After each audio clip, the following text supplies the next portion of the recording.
তো গাইস, আজকে মাছ ধরার উদ্দেশ্যে আমি বেরিয়ে গেলাম বাইরে থেকে এই পাতিলটা নিয়ে। তো আমরা কীভাবে মাছ ধরি সেটা দেখতে আমাদের সাথে থাকো। তো আমি নৌকায় উঠে গেলাম।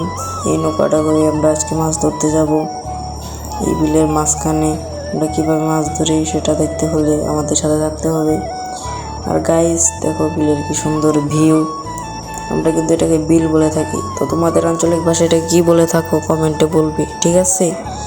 তো দেখো কত সুন্দর ভিউ। আর এই ফুচকাটা আমার সাথে আছে। আমরা যাচ্ছি, আমরা প্রায় চলে এসেছি। এই যে সামনে বকগুলো উঠছে।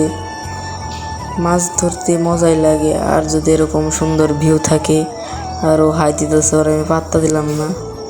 আর ও কিন্তু ছবি ওঠার জন্য পোজ দিতেছি, কিন্তু আমি কিন্তু ওর ছবি উঠাই নাই, আমি কিন্তু ভিডিও করে ফেলছি, ঠিক আছে? তো আর একটু সামনে আসার পর এটার দেখা পেলাম। তো এটাকে তোমাদের আঞ্চলিক ভাষায় কী বলে সেটা কিন্তু কমেন্টে বলবি। আর আমাদের আঞ্চলিক ভাষাটাকে কী বলে আমি জানি না। আমি এটাকে তো শাপলার পাতা বলে থাকি। আর সামনে একটা শাপলা ফুল, এটা কে তুলবে সেটা নিয়ে আমাদের দুজনের সাথে ঝগড়া হচ্ছে। আর এটা কিন্তু শেষ পর্যন্ত ওই তুলে নিল। তো কী করার, তুলুক। আর সামনে এই ফুলটা কিন্তু আমি উঠাবো, এটা আমি আগে থেকে বলে নিয়েছি। তো আমি এই ফুলটা ওঠানোর সাথে সাথে দেখতে পেলাম এই ফুলটার সাথে একটা না, এখানে দুইটা ফুল আছে।